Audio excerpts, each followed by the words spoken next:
guys, we might as well kick off. I know 5 minutes early, but it won't make too much difference. Talk for as long as you want. So how are you enjoying it so far? Where have you been? Next door? Yeah. What was next door? Low. It was what? West Low. All right. Oh, brilliant. Oh, we'll touch on that a wee bit.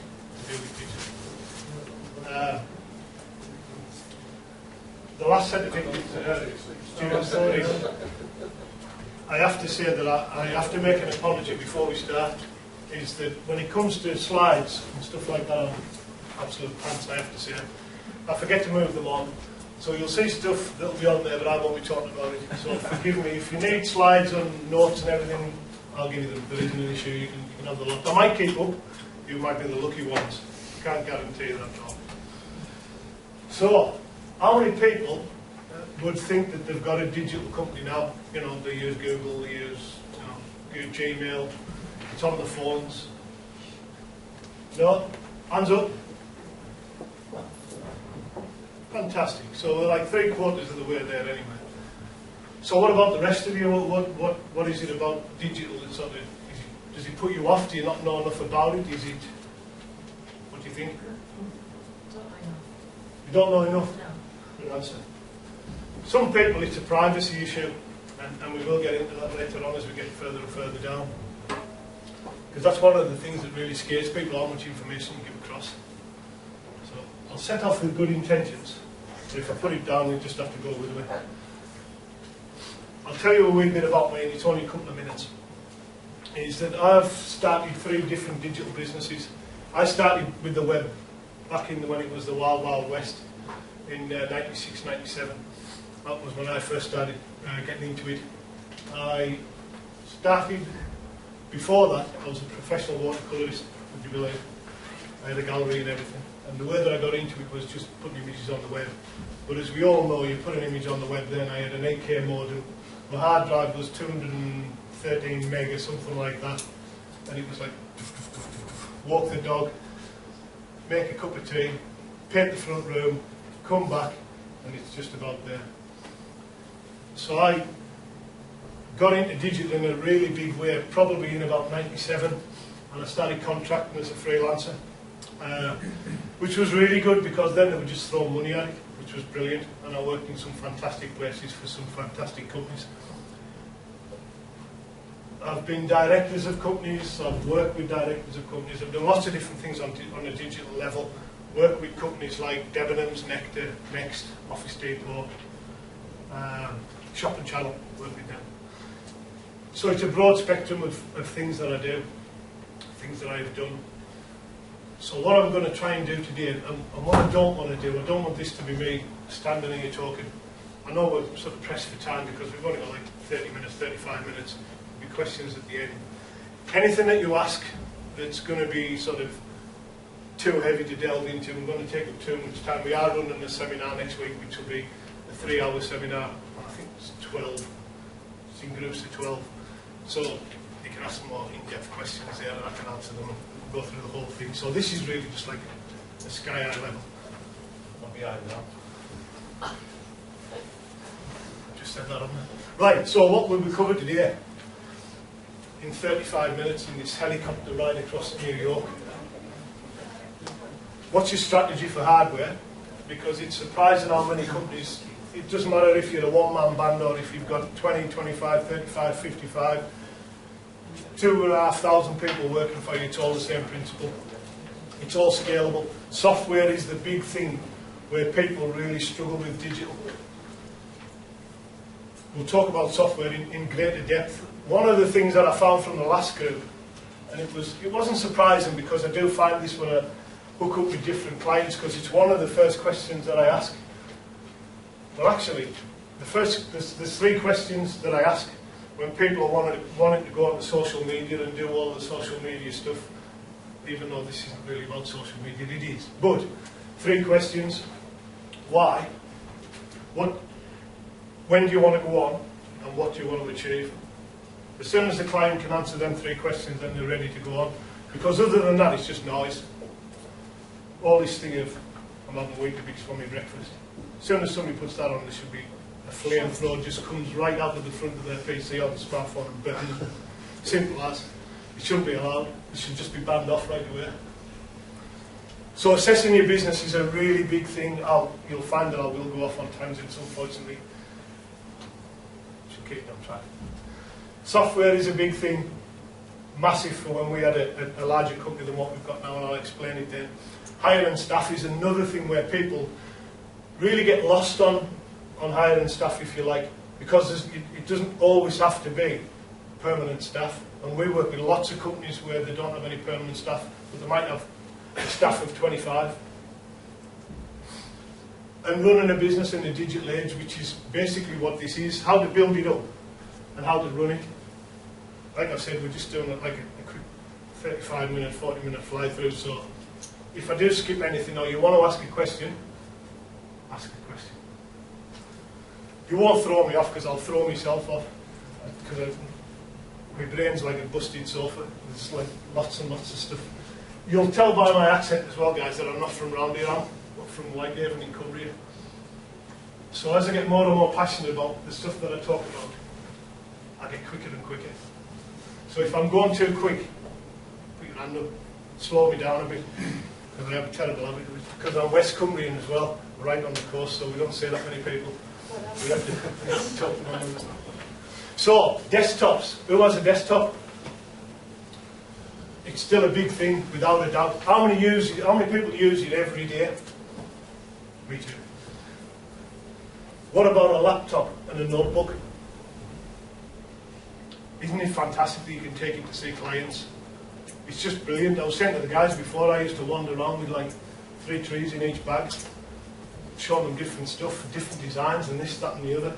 And now it's just wonderful to take the Chromebook and just flick through it, or the tablet. It's wonderful. Laptops and notebooks now are starting to replace PCs in such a big way inside of businesses, especially inside, you're going to hear me refer to it as digital businesses, but it's basically just business, because we're all connected anywhere. We're all connected 24/7. Tablets. I just think tablets are fantastic, because for me, and the reason that I bought this thing, or the business bought this thing, is I had a bigger one, like I don't know, a 10-inch or a 12-inch one, but I have pants with my thumbs, so I'm just like, sending stuff out there. It's one of those locked up, and all this predictive text was just doing me in. So the great thing about this Nexus 7 is I can hold it in one hand and still completely like diss people whenever I feel like it, because this thing's got a sliding bloody keyboard. So you don't know what you're sending out half the time, and half of them come back and say, "It's from Keith, don't worry."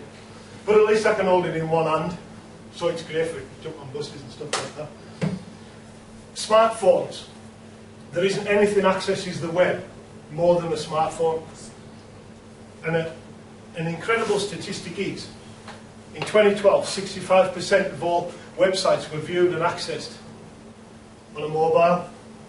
And I'm sure that the guys next door have said to you, you've got to have a mobile responsive website. I'm sure that you did that.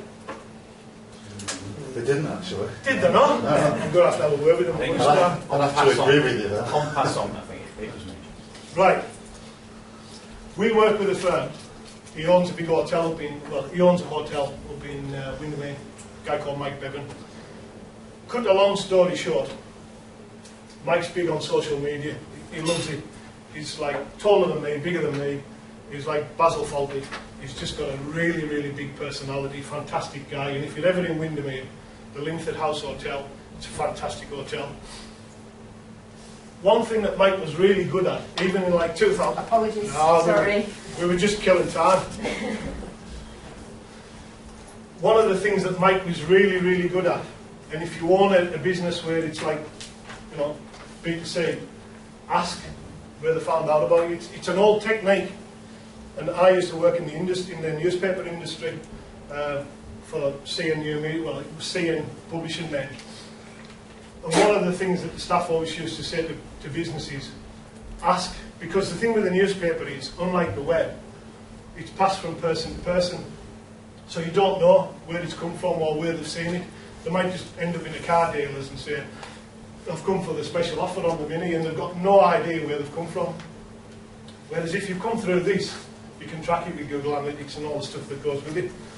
So what Mike found out really, really quickly was that once we got a social media sort of structure and plan in place, and he had a policy and everything else that we set up for him, he had like different goals that we set. When we got to the end of 12 months, something like 25% of his business came through mobile.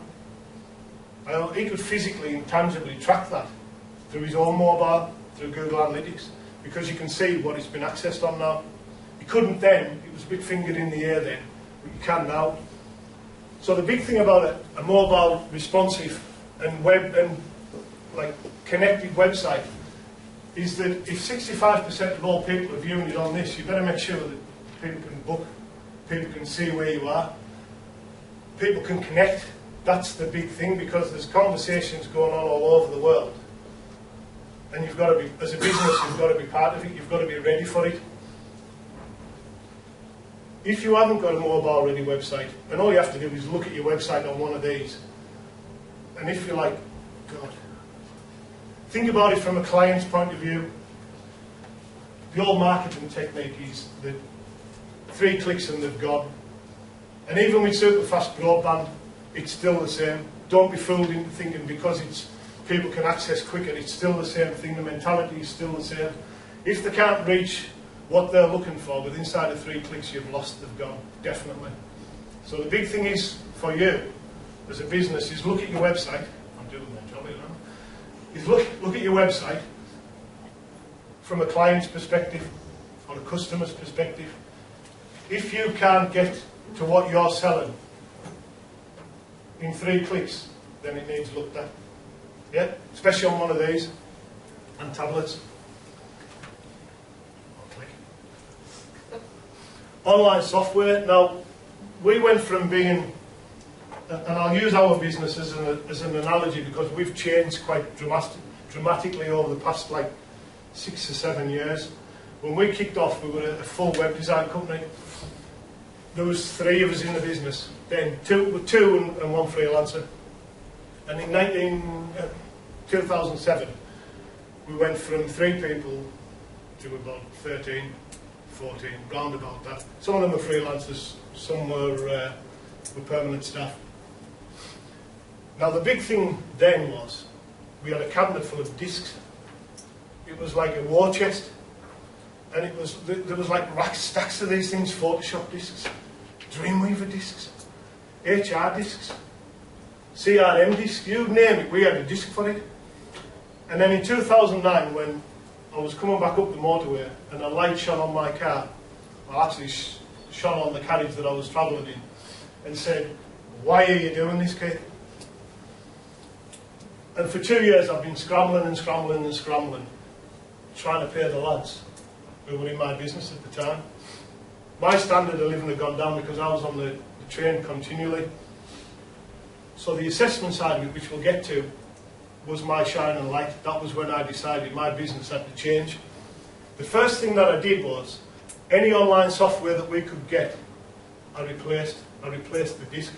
And the reason for that was, when I closed the business in Carlisle, the office is closed, and we went full-time into doing this, I must have lost in excess of £5,000 worth of discs. And you ask staff, I haven't got any. What are you looking at me for? It's him. He's nicked them. Far short of rummaging through the personal stuff, there's not really much you can do. It's just a hit that you've got to take. The fantastic thing about online software is it's cheaper. You have no physical disc, so you've got nothing to pinch or nothing to lose. That's one of the big things, is losing the things. The other thing is you can access it 24/7, and the software is updated by the company generally for nothing. So for us it was a no-brainer. Why have like an 800 Photoshop 5 discs sitting there when we could just get it all online from Adobe? It's just ludicrous. So online software was a big change in it. If there's any way that you can streamline your business to make it easier for you not to work in it, do it.